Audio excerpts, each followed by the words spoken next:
Поехали. Значит, тут у нас Палант – это Титан Эларита танк. У него определенно заявленная синергия с Титанами Земли. Что это может значить? Давайте разбираться. Смотрим бой. Значит, Палант ударил по Сигурду. Сигурд влетел в кучу титанов воды и тем самым создал урон. Что мы можем понять из той информации, которую мне удалось найти? Во-первых, гримуар взорвал, это его главный артефакт. Что меня здесь насторожило или удивило, так это вот восстановление здоровья. Понятно, что вероятность активации по ходу улучшения артефакта повысится до 100%, восстановление здоровья возрастет до какого-то значения, но самое главное, что это восстановление здоровья. Это первое. Значит, что такое восстановление здоровья для танка? Это возможность стоять на поле боя продолжительное количество времени, что, в принципе, и должен делать каждый танк. Поэтому, если плюс к тому, что у него огромный запас здоровья, он еще сам по себе восстанавливается, это может быть серьезной заявой на самого сильного танка из имеющихся. Но пока что это только мои предположения, спекуляции, поэтому не надо брать это как за 100% факт. Читаем дальше. У нас есть второй артефакт, это корона Эларита. Что меня здесь, значит, удивило, что вы увидите в продолжении и с остальными титанами Эларита, так это дополнительный урон по титанам света и тьмы и дополнительная защита от титанов света и тьмы. Мне кажется, тут получается какой-то дополнительный симбиоз, который заложен механикой, чтобы противостоять пачкам света и тьмы. То есть пачки света и тьмы преобладали долгое время на арене титанов, и вот эти вот титаны Эларита пришли уравновесить этот баланс. Опять-таки, мое личное мнение. Смотрим дальше. В описаниях мобильной версии нашел информацию по этим титанам.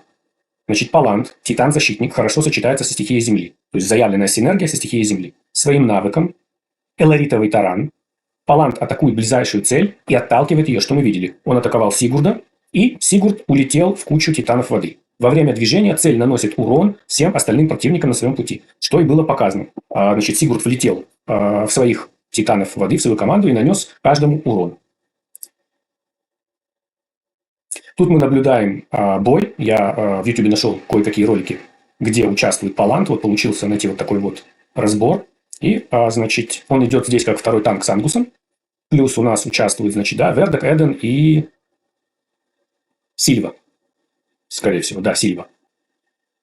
И вот здесь идет бой на поле боя Титаны Тьмы плюс Алектор. Да? Далее у нас идет Орм.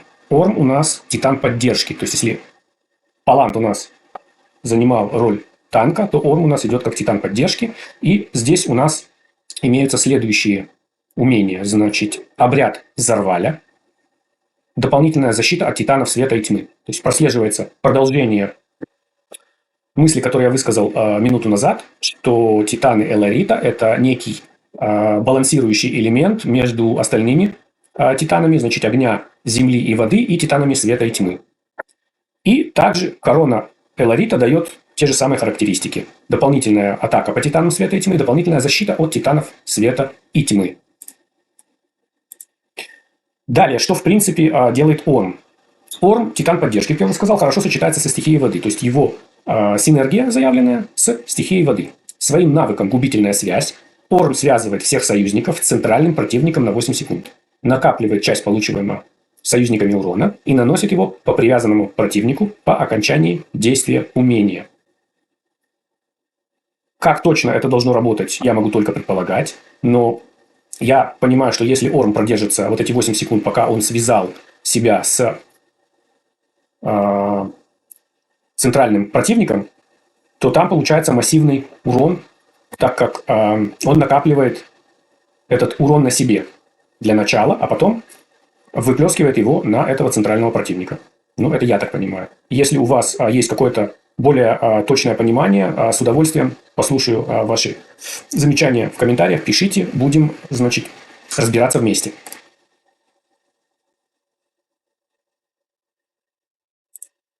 Вот, значит, бой между огнем и водой, но Орм здесь выступает, скорее всего, за место Титана поддержки воды, да, и Яри, мне так кажется, да, за место Яри. Смотрим. Значит, вот была связка. Вот она связка. Значит, он связал Ашерону. И посмотрим, как будет наноситься урон. Ага, и вот пошли иглы. Смотрим, что у нас есть по Алекта. Алекта – это Титан Ша. Вот, скорее всего. Судим по пышной груди. Приходит к нам первая. То есть, первая Алекта приходит в эру Доминиона.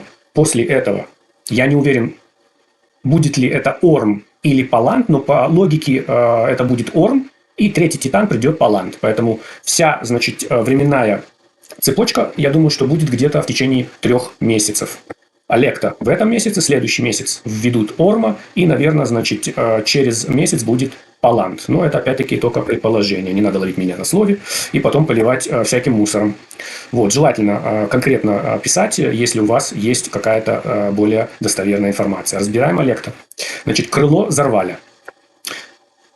Тут завязка на физическую атаку. То есть, здесь мы не видим противостояние дополнительное со светом и тьмом. У нас есть физическая атака. То есть, у Паланта, у танка было восстановление здоровья, а Электа – это ассасинка. То есть, вот у меня такое есть небольшое, значит,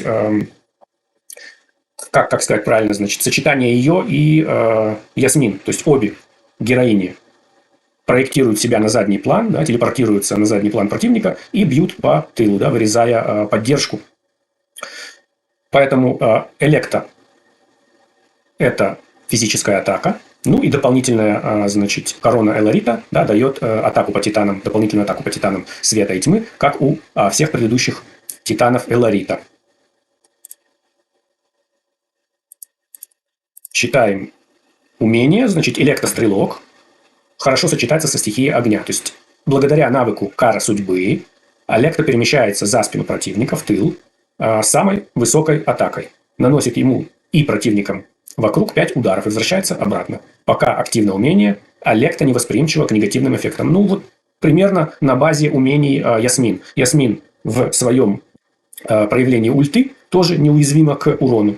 Вот. Тоже телепортируется за спину противника, наносит 7 ударов, здесь 5 ударов. Вот. Но там еще она добавляет яд и дополнительные свойства урона. Здесь намного все проще. Но все-таки достаточно интересная механика дополнительная. И смотрим сам бой. Вот этот же бой я уже показывал в предыдущем видео.